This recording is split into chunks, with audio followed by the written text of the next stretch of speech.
Welcome to Love from the Hip. I'm spiritual hypnotherapist, master esthetician, and your host, Sakura Sutter.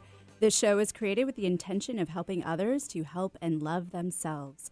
Aside from weekly skin tips, you will hear me spotlight extraordinary souls from around the world who are making a difference by helping others in their own unique way. You may also hear me follow up with a guest I have hypnotized on an online edition of Love from the Hip, which is available on YouTube. Together, we can all make a difference, and it begins with love. Love from the Hip. Psychologist Toru Sato writes about the rhythm that exists not only in nature, but in relationships as well. He explains that some people have soft shells with open pores, and others have hard shells with closed pores.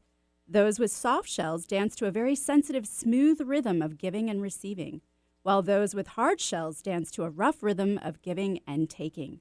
Sato explains that people with hard shells tend to interrelate with others who have a rough rhythm, because it gives them a sense of comfort and familiarity, which allows them to sync to their immediate environment. Conversely, if a person with a hard shell interacts with a person with a soft shell, this person may feel uncomfortable, alienated, and disinterested. Reason being, a soft shell person will not take lots of energy, nor expect a lot of energy in return. At the same time, a soft shell person will feel overstimulated and shaken out of their stable comfort zone.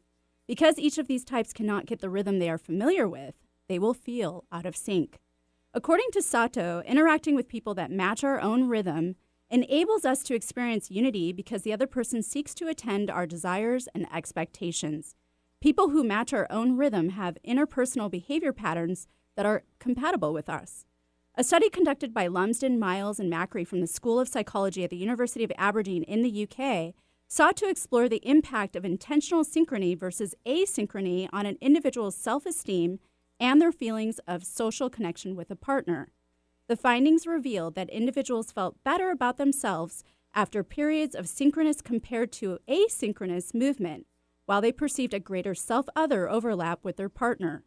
They also concluded that experiencing interpersonal synchrony establishes the common ground in which effective social interactions unfold and contributes to a higher self-esteem.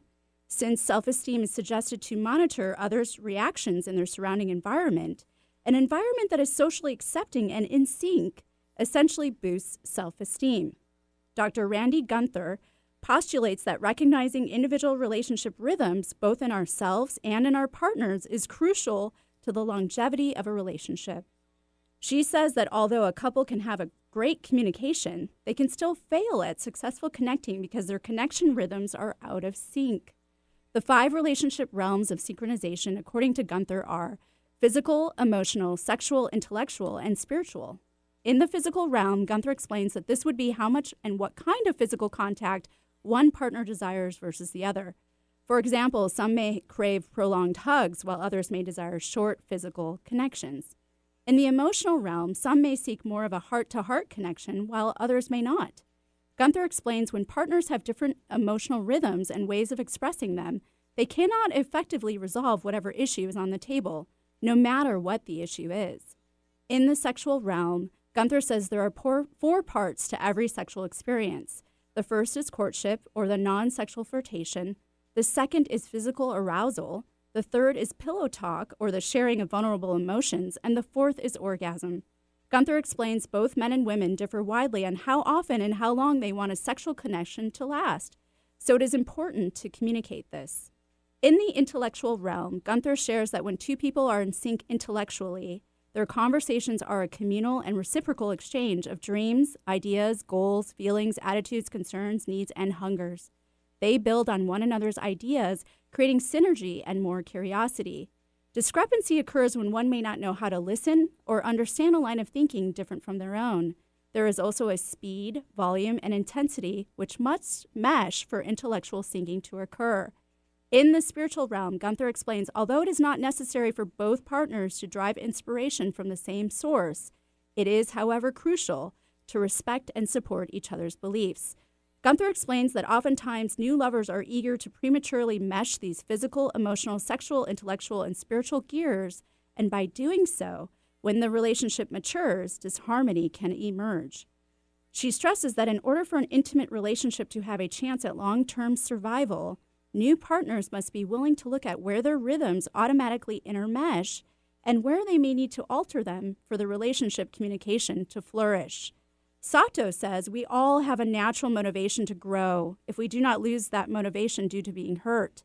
If we do decide to grow, then will we inevitably take on a new rhythm? So how do we go about applying that rhythm to a relationship, especially a new one? Today I have the pleasure of interviewing transpersonal psychotherapist Kim Garland. She will talk about rhythms, patterns, projections, and concepts such as set and setting and above or below the line in the early stages of love and relationships. Plus, later on the show, we will open up the phone lines so you can ask him a question around our discussion today. So stick around after this quick break. Microneedling is a revolutionary treatment that can help reduce the appearance of acne scars, fine lines, pigmentation, wrinkles, even improve the appearance of stretch marks by stimulating collagen and elastin. Sakura Skin & Mind specializes in this procedure that jumpstarts your body's natural healing process. Sakura Skin & Mind believes in not only keeping the skin up to date with the latest trends in the skincare industry, but also keeping the skin beautiful, fast, pretty, painless, and affordable. Find out more at sakuraskinandmind.com. SAKURA skinandmind.com. Tell your friends about Alternative Talk 1150. Welcome back to Love from the Hip. I'm spiritual hypnotherapist, master esthetician, and your host, Sakura Sutter. And don't forget to follow me on Instagram and Facebook, and to subscribe and share my YouTube channel and podcast on Podcast One, Love from the Hip, and that's HYP. Today I have the pleasure of having transpersonal psychotherapist Kim Garland on my show. Hey, Kim, thanks for being in the studio today. I'm so excited to be here. Thanks for having me here. Yeah, absolutely.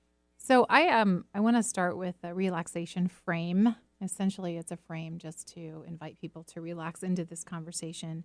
And I've just learned when I'm working with people that a lot of the information that I share is new. And oftentimes people can get overwhelmed. And when we get overwhelmed, we have a tendency to change our neural structure. Our brain actually changes, and then we're not able to receive as much information as we could. So one of the things I'd like everybody to do who's listening is that a lot of this information may be new for you, and just trust that whatever you're meant to get from this conversation, you will get, and relax into it. As something passes over you, let it pass over you. The nice thing about media these days is it's recorded. You can come back to it as many times as you want. It's always going to be available to you. And certainly if you want to know more information, we can talk about how to find out more information. But just let it just wash over you and let it absorb in whatever is ready and the timing for that to absorb in. Yeah, that's wonderful. I appreciate you sharing that. Yeah. So can we talk about rhythms and relationships and how they affect them? Yeah. So, I was listening a lot to your introduction, and I especially like the hard shell and the soft shell metaphor that you've used. One of the things that stood out for me, and I see this happen a lot in my practice, is to be able to recognize your own rhythm and your own pattern is really to know thyself. And sometimes we can get caught up in other people's rhythms, other people's realities, and we can lose ourselves in those, and we don't know who we are. And I use with my clients, and you've already referred to it, which is a model, and above the line, below the line, and the line itself. So it's actually 3 parts to this model. Oftentimes people forget about the line itself, and they just go right for above the line and below the line. And essentially that model really helps provide a tool to get into this perspective about knowing thyself and not getting swept away in other people's rhythms and patterns. And then we can get into power struggles over the shell form, soft shell, hard shell, where we start to blame somebody for their hard shell rubbing up on our soft skin and feeling quite chafed for it. So I think it's a really valuable tool to help understand, really know thyself and recognize that we have deeply indoctrinated into our Western worldview a below the line model. It shows up in parenting. It shows up in school systems. It shows up in work situations where there is a hierarchical power struggle situation. Okay. That's really where it gets set in. Well, since we're there, let's go right into the concept and explain for my listeners what that means. Absolutely. So one of the things, if anybody is, able to write this down, this is a really nice visual tool. Obviously, if you're driving, this is something that you can come back to later. You can maybe visualize it as I describe it. But essentially what I do is I have someone take a piece of paper and draw a line on the paper and actually have them draw a double line on it. And that really dissects the top and the bottom of the paper. And on the bottom of the paper, I have them write emotions, essentially emotions such as fear, blame, judgment, contempt, separation. So I mean, there's a ton of words, and as we speak, I'll be adding more words. So that's a below the line, right? Guilt. That's a great word. Shame. Yeah. Awesome. Really great words. And those emotions really help you find your location. Where am I right now?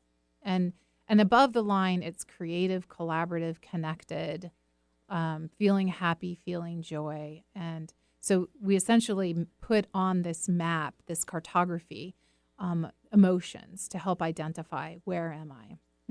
And then the line itself really represents a space of neutrality, a sense of non-attachment. And in order to actually have a sustainable above the line existence, there really needs to have a line established. And each one of these three regions represents the brain. So the lower region, the below the line, represents the cerebellum and the limbic system. The line itself represents the medial line of the prefrontal cortex. And the above the line is really the prefrontal cortex.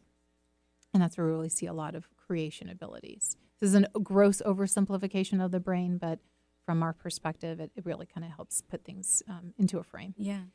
The way that our brains work is when we become in some way threatened, we will change the blood flow. So our nervous system gets kicked off.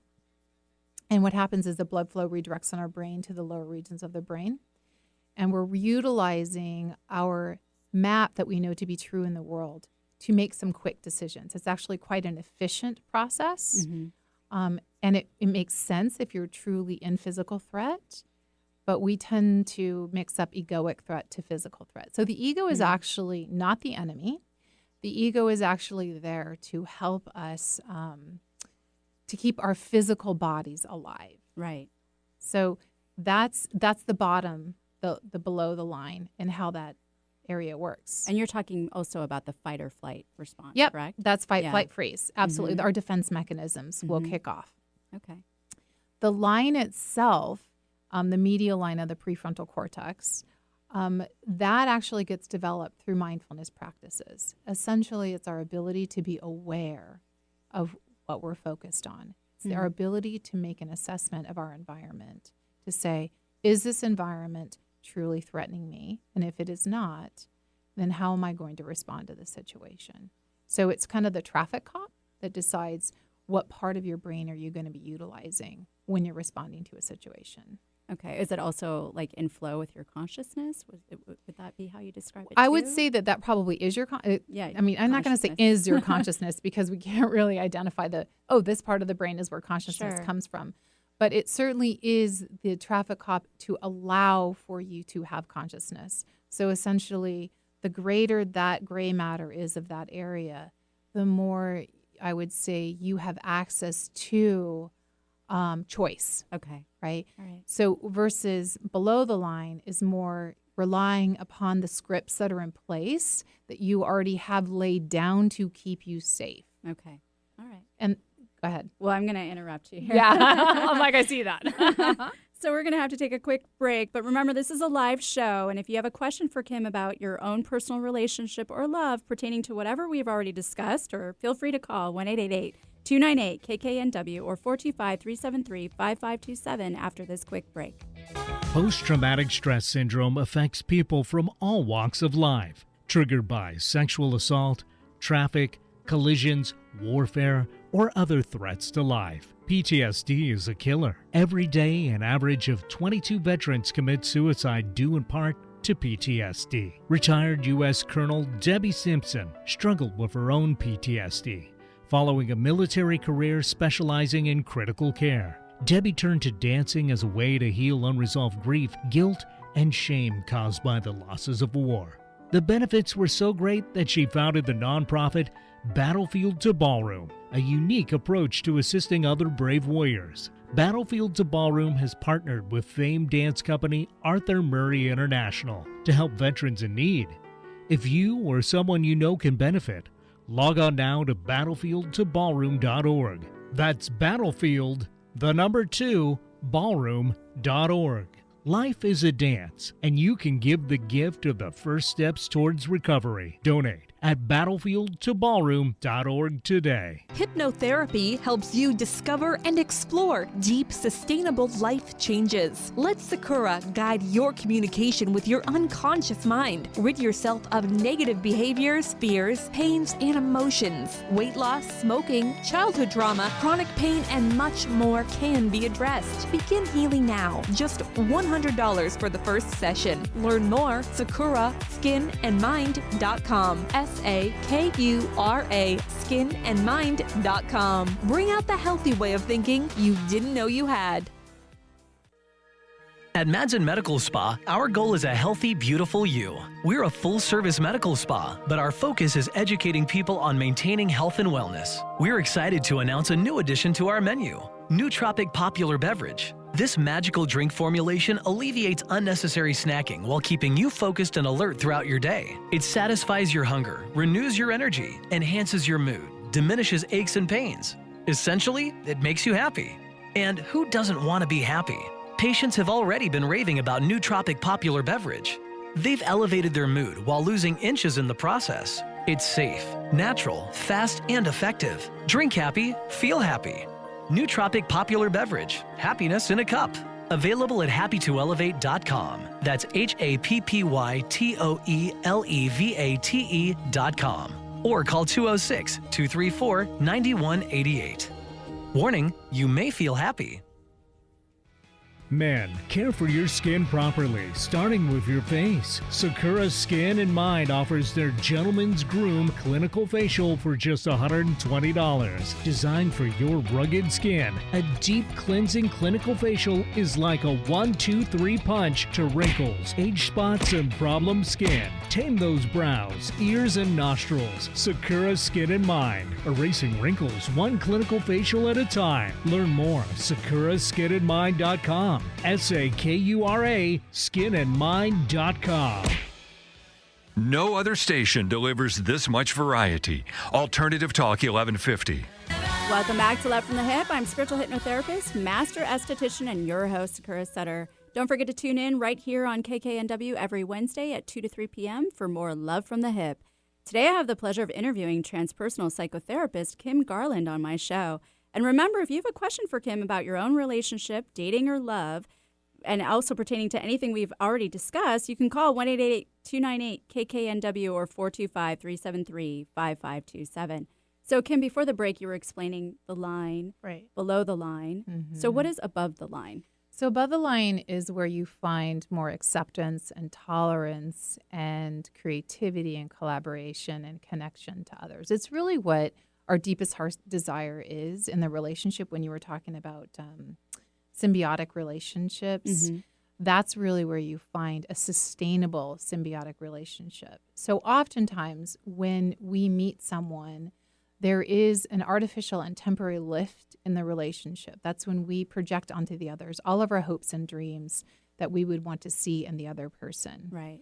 And then so that's what they would call the romantic phase or the honeymoon phase of a Right. relationship. Or Gunther had said, like, the eager mesh. Okay, the Right. eager mesh, right, exactly. So those are the early stages of the relationship where you see all things are possible and all things have potential in that relationship.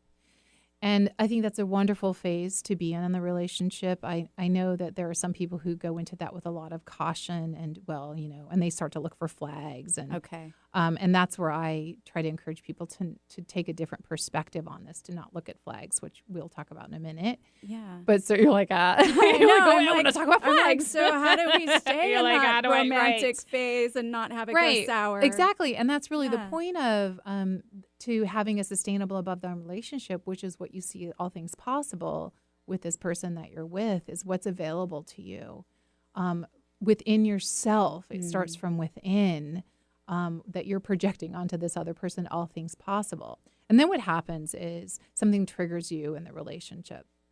And that's when your flagging system comes up. So you see somebody do something that you have experienced in the past relationship that causes you to become tremendously alarmed. And then your defense mechanism comes up. You become afraid, and then you drop below the line. Mm-hmm. Very early on in relationships, you do see a below the line dynamic set in. And oftentimes it's difficult to get out of that dynamic once it's set in. And there's a reason why it's difficult to get out of that, because there's 3 things you don't do when you're below the line, and there's 1 thing that you do when you're below the line. The 3 things you don't do when you're below the line is you don't analyze it, you don't analyze the situation, Mm-hmm. you don't act, react, or respond to the situation, and you limit contact to others unless that other can hold the line for you. Mm. And if you do any of those 3 things, you're actually going to perpetuate the below the line. So this is often what happens in relationships, especially early on, is you have all this potential, you're super excited, they trigger you, Mm-hmm. and then all of a sudden you're like, oh my gosh, this person, I know this before. Okay, you're already analyzing from below the line, right? And then you actually set up the situation it's that idea of laws of attraction, right? Where you set up the situation where you end up making that happen. Mm. And then you perpetuate and you project onto the other person. Is that setting the dynamic then also for Yes. the whole relationship? Yeah, it does. So how do you pull out of that? So you go for the line. Okay. So you don't do those 3 things. Right. And you do the 1 thing. And so what does it mean to go for the line? And that really is a sense of non-attachment. I don't mean detached. I don't mean dissociate. I mean non-attachment. That would be what I would call like the scientific mindset, where you're truly interested and engaged in some sort of phenomenon, but you're holding back judgment. You're holding back conclusion. And you're pulling back and you're asking yourself, what else could this be besides the conclusion that my mind wants to draw? And I wonder what's happening here. Now, again, you don't actually answer those questions Right. in the moment because you might still be triggered. Okay. But you're asking those questions to almost elevate you up to a more neutral position. And you're essentially putting your nervous system on alert to say, I'm not going to believe anything I'm perceiving right now. Because when we become triggered, again, we're dropping to our scripts. We're dropping to the programs that we know to be, that have already been set. And then we're filtering out all the information and only allowing in what matches what we already know to be true in the world. That's why rhythms and patterns repeat themselves. Okay. Because we're screening the information because we're trying to look for safety. Right. We're screening the information to make sure we're safe. Right. And so then we start to create a dynamic in a relationship. Okay. Does it also help to maybe have a mentor or someone to talk to? I think that's probably one of the best tools that we all can have and that's the idea of somebody holding the line for you. Mm. It's very difficult to ask of yourself in your own sense, in your own perspective, to step outside of your perspective. So it is asking for someone who has that line. I'm not talking about the friend that says, oh, he's such a jerk. Right. Or she's such a, fill in the blank here. That's not someone who's holding the line for you. So what it would look like for someone to hold the line for you is to be curious about, okay, so this happened. I'm curious, how did you perceive this? What's going on within you? And the person is actually helping you explore you and your reality, because all of these projections are really our own shadows that we're putting onto another person. And that person is just holding that position for you to project on. Where relationships get stuck below the line is that person cannot hold the line and allow you to project onto them. Instead, they get triggered and then they drop below the line. Right. And then they counter project on top of you. And then they're like, oh, I know you. You're the one who doesn't see me. Right. And you're the one who's going to tell me I'm this one, I'm that. And you don't understand what I'm saying. And then, well, no, you're not listening to me. And you see these repetitive arguments that go on and on. So it's very difficult to ask for most people.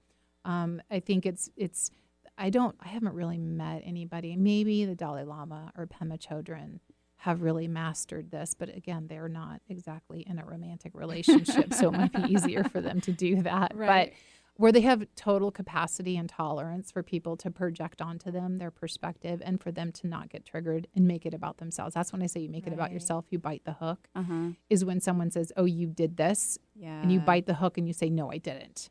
right? You just bit the hook. Okay. You just got defensive. Right. You can to be able to take the projection is for someone to say, you did this, and then you inquire. You actually hold the space and say, oh, tell me about this that I Okay. did. All right. Help me understand your perspective. And you hold Communicate. space for that person. Yeah. So is it more common then to have below the line relationships? I'd say probably over 99% So what- of the population has So a below the line give relationship. us some hope here, Kim. So what's an above the line relationship look like? Sure, yeah, no.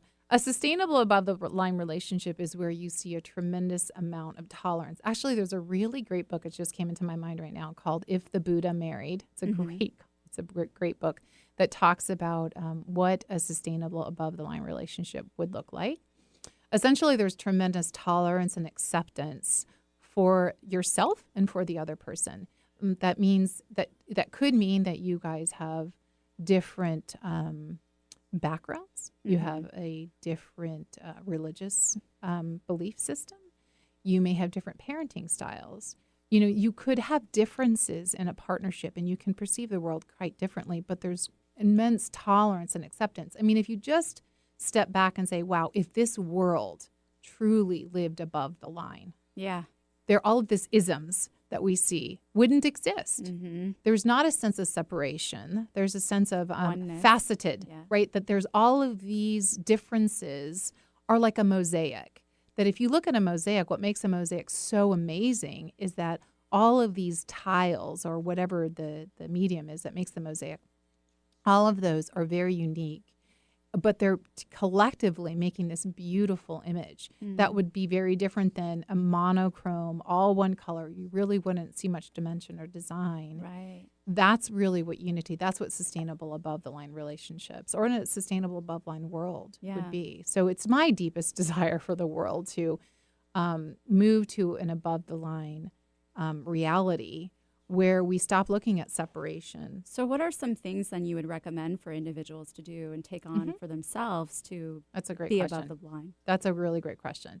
So one is just recognize this model, recognize this tool is available to you. It's a really easy tool. I won't charge you for it. There you go. I actually didn't even develop it. I thought it's so funny. I actually thought I created this with my clients. Uh-huh.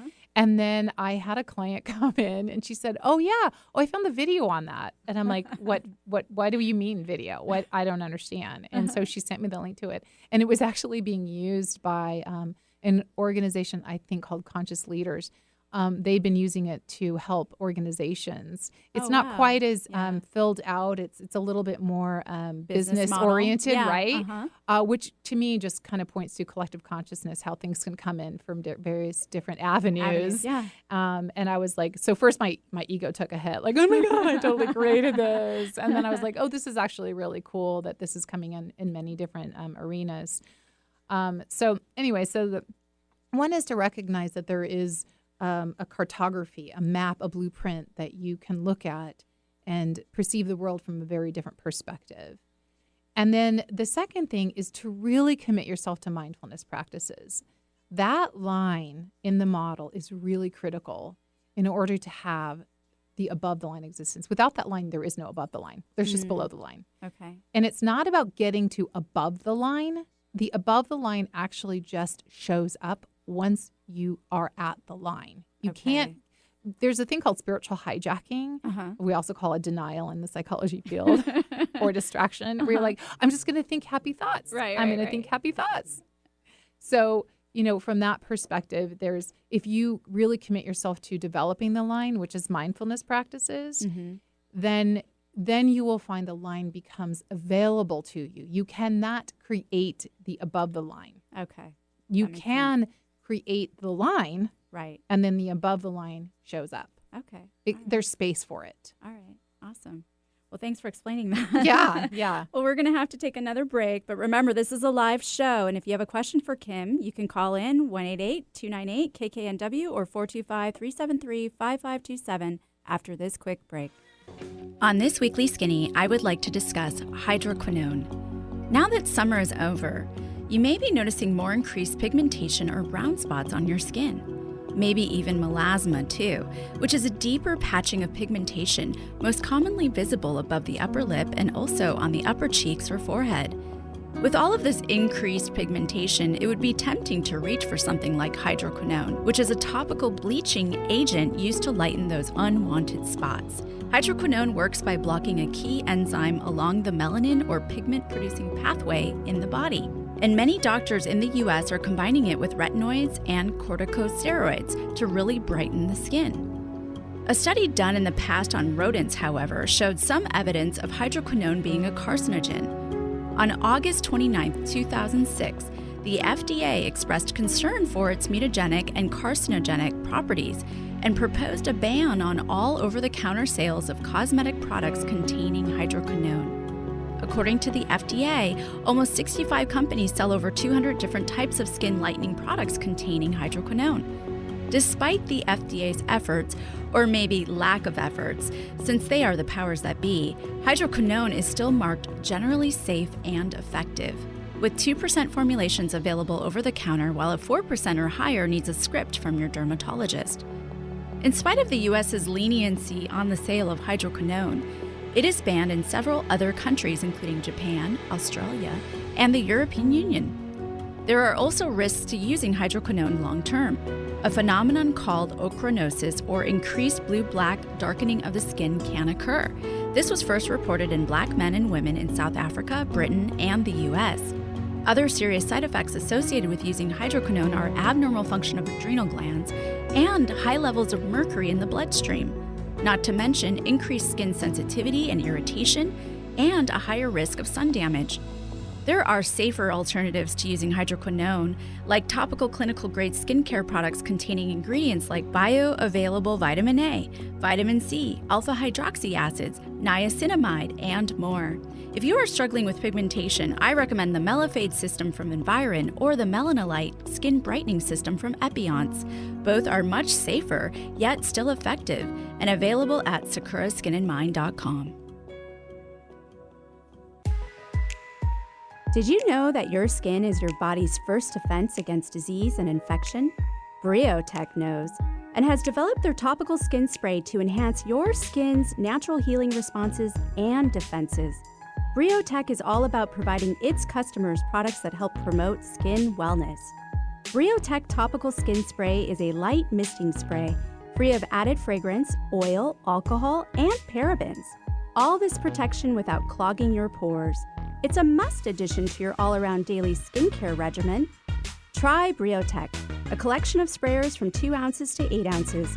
With this bundle, you can have Briotech Topical Skin Spray wherever life takes you. All natural and safe to use from head to toe. Irritations? Redness? Post-procedure sensitivities? Get Briotech Topical Skin Spray today. Learn more at briotechusa.com.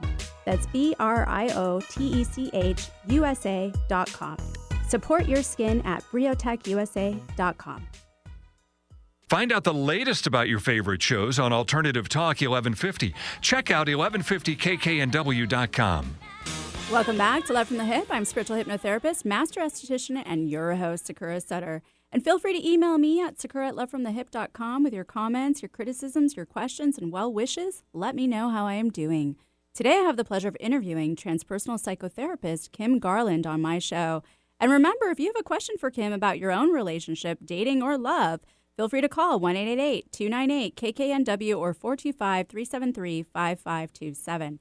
So, Kim, you hear a lot these days about the relationship between an empath and a narcissist, and I actually feel like I'm part of that sometimes in my past. Yeah. So, what is your perception then on that? That's a great question. So the way that I have experienced or read, or my perspective on empath and narcissist, really is a framing up of below the line.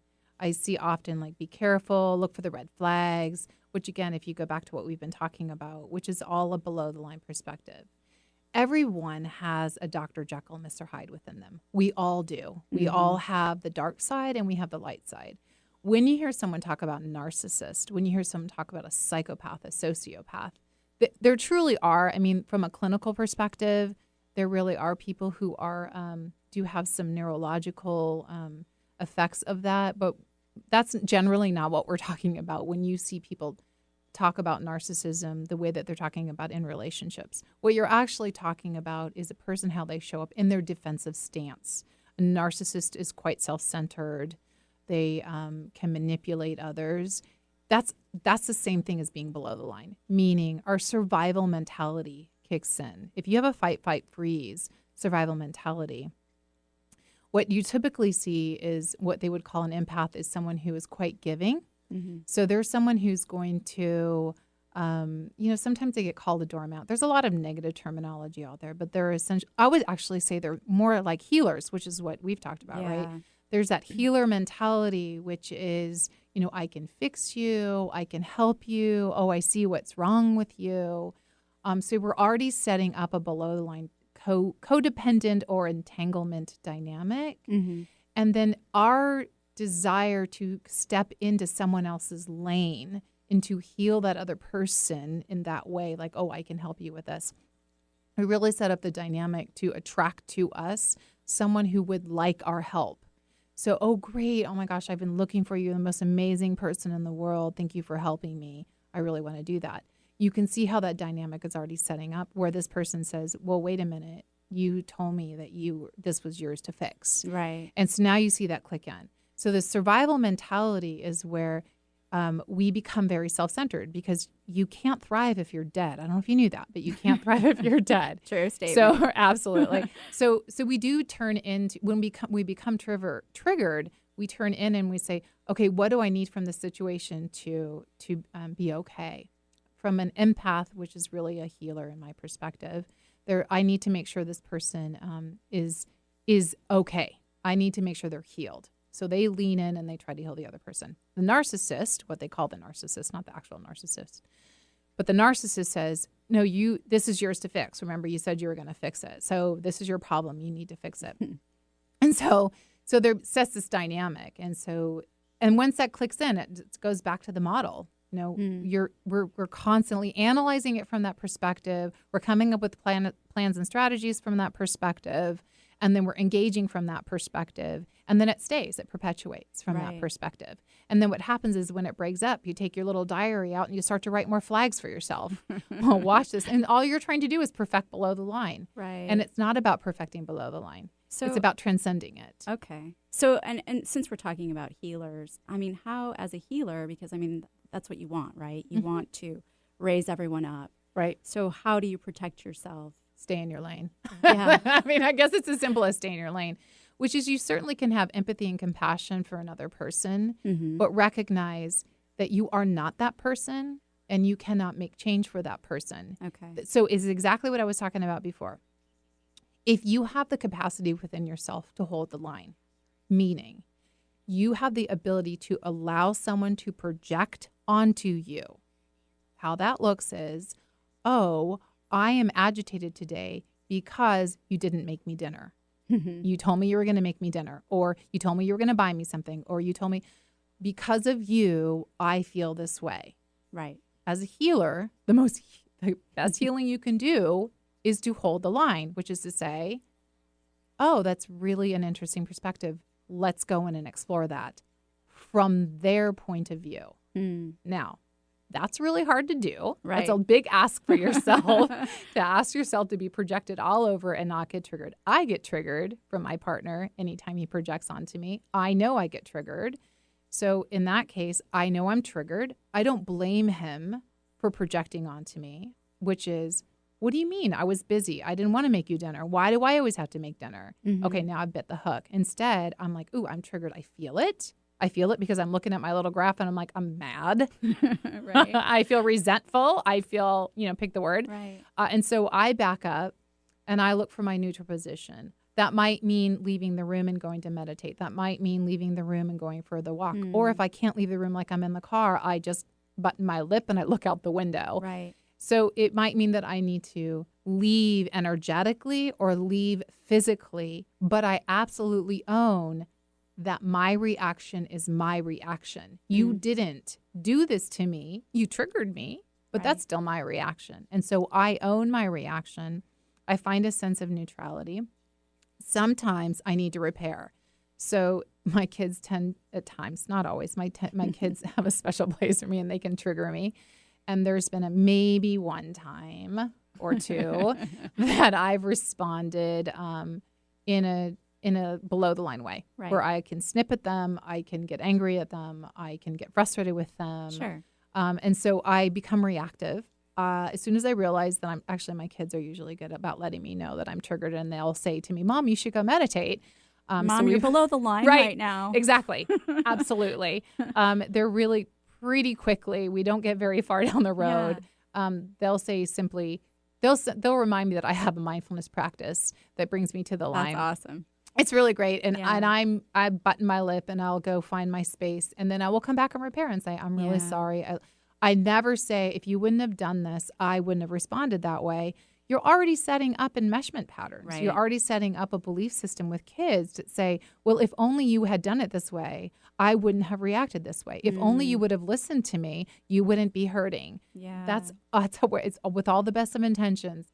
That's really where it gets set in. Yeah. So that's when you see these dynamics happen in relationships where people are using psychological labels that truly are not the pathological labels. There's very specific criteria for narcissism, for psychopath. Very, very few people actually fit within those labels. So it's been used quite loosely. It's being overly used. Yeah, absolutely. Well, I like how you kind of expanded the model to your relationship with your children. Oh, absolutely. I would imagine it also transpires over to your work relationships. Any too. relationship you have. So basically, the moment you get up in the morning, whether it be relationship to yourself, whether it be relationship to your partner, to your children, to the bus driver, if you are relating to someone, this model applies, including yourself. Go look in the mirror, same thing. Checking in. Yeah. Check in with yourself. Yeah, really ask of yourself when I'm looking in the mirror and I'm going, oh my gosh,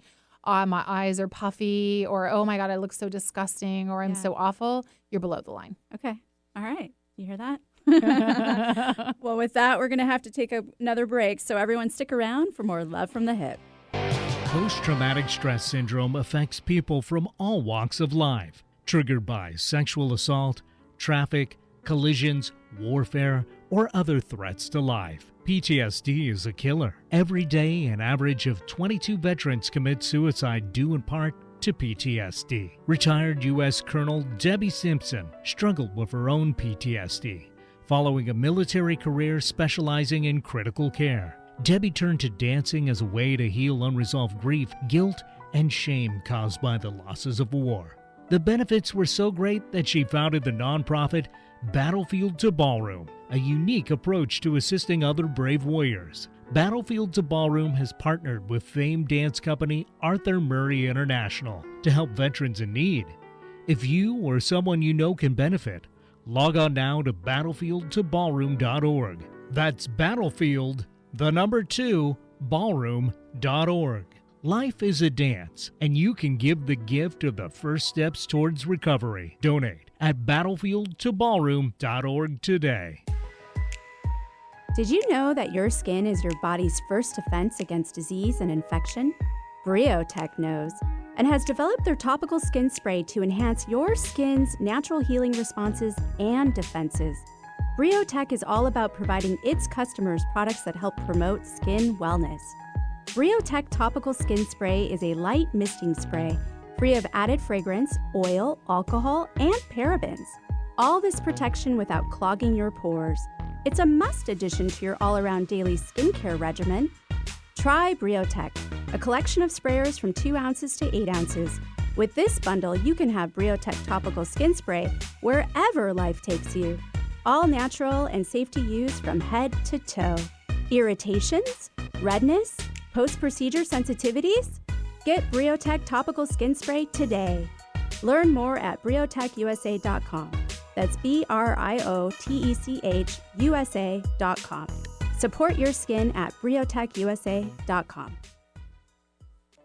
Want a more youthful figure no matter what age? Find answers at Madsen Medical Spa. Allow doctors Aaron and Paul to help you eliminate your frustration with weight management. Say no to yo-yo, diets, and exhausting exercise grinds. Madsen Medical Spa will do the heavy lifting for you and coach you all the way through to your ideal weight. We offer the latest and greatest in body sculpting and body contouring lasers and devices, high-quality nutritional supplements and meal replacements, as well as mindful practices. We will treat the inside to treat the outside, and it's all personally tailored for you. Men and women, drop inches, not just pounds, and see a healthy, beautiful you. Consultations are free. Results are priceless. Log on to MadsenMedSpa.com. That's MADSEN Medspa.com. Or call 425-656-8008. That's 425-656-8008. Get the shape you want this summer. Become a healthier, more beautiful you. Talk radio with a purpose. Alternative Talk 1150. Welcome back to Love from the Hip. I'm spiritual hypnotherapist, master esthetician, and your host, Sakura Sutter. And don't forget to follow me on Instagram and Facebook, and to subscribe and share my YouTube channel and podcast on Podcast One, Love from the Hip, and that's HYP. Today, I have the pleasure of interviewing transpersonal psychotherapist Kim Garland on my show. So, Kim, I want to ask you how the set and setting concept applies to this whole above, below, and holding the line model. Yeah, so set is referring to mindset, and setting is referring to the environment that you are in at the moment. So mindset is obviously bringing in the idea that there is a new way of perceiving, recognizing that we all have our lens, that we all have our worldview, and that worldview has been informed by the way that we've been raised. It could be the family that we were raised in, the city that we were raised in, the gender, the race that we were raised in. That we all have a worldview. I have identical twin brothers, and they don't have the same worldview. Mm-hmm. So every single individual has their own worldview. And so that's mindset.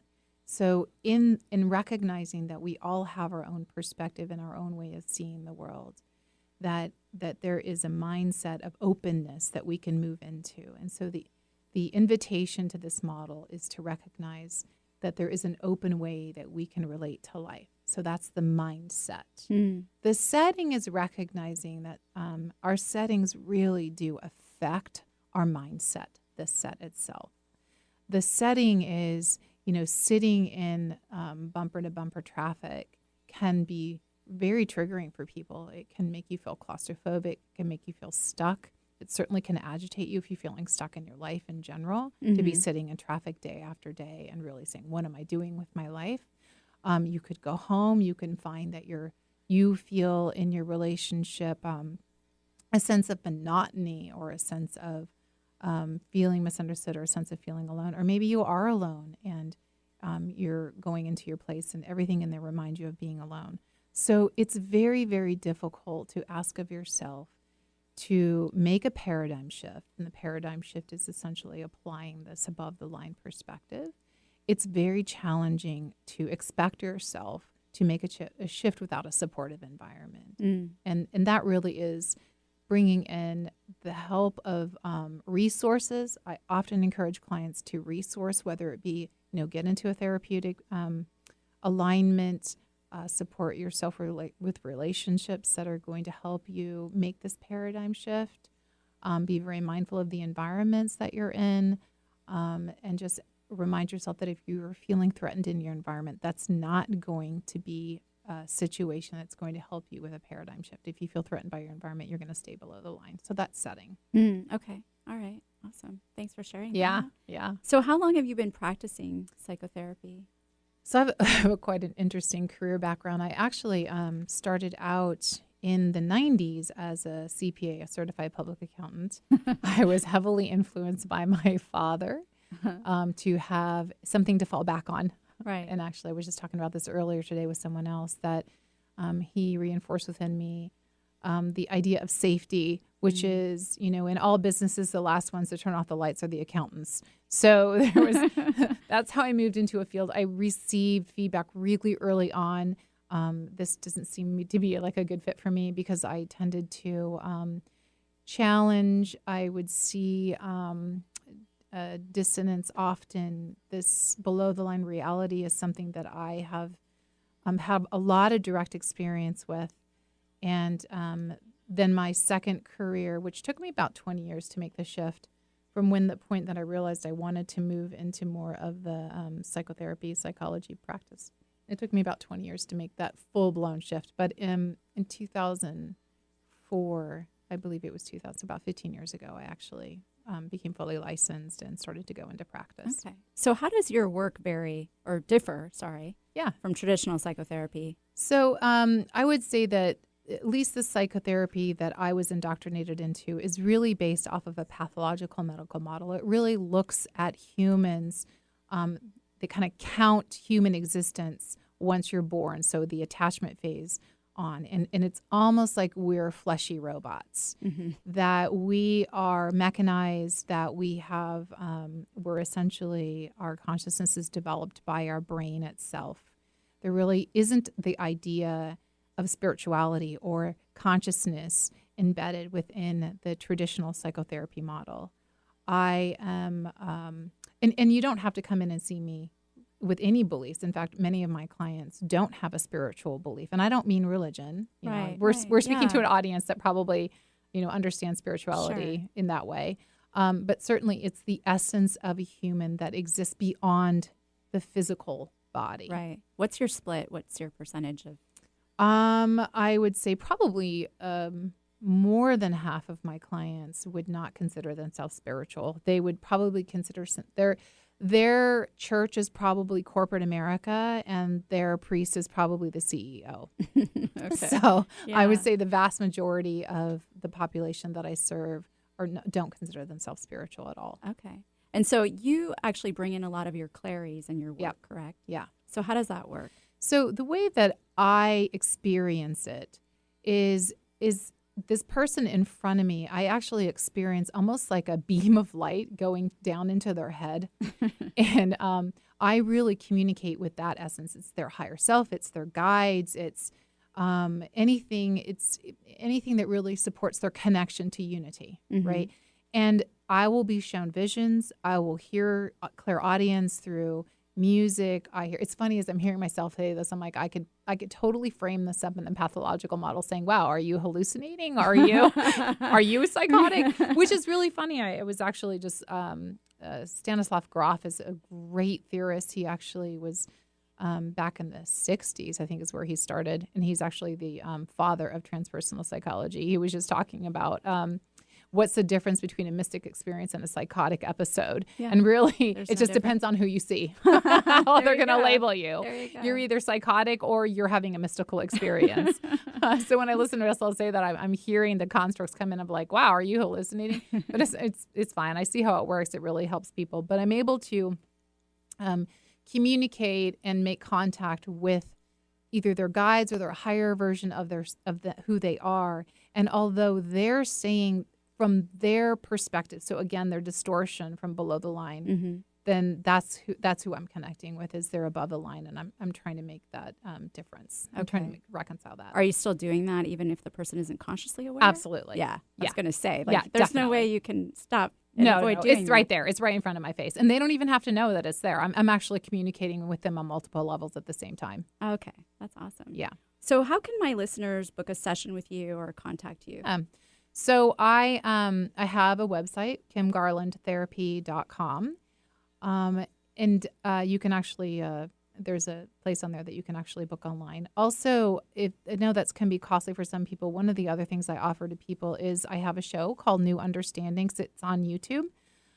You can also find that on my website, the show, and you can become a guest on that show with me and my co-host if you're wanting to explore something on that show. So it's New Understandings on YouTube, as well as you can book private sessions with me, obviously. Awesome. Well, thanks again for being here today. Thank you. And thank you to Eric, my talented producer, and you, the listener. You can find me at lovefromthehip.com or sakuraskinandmind.com.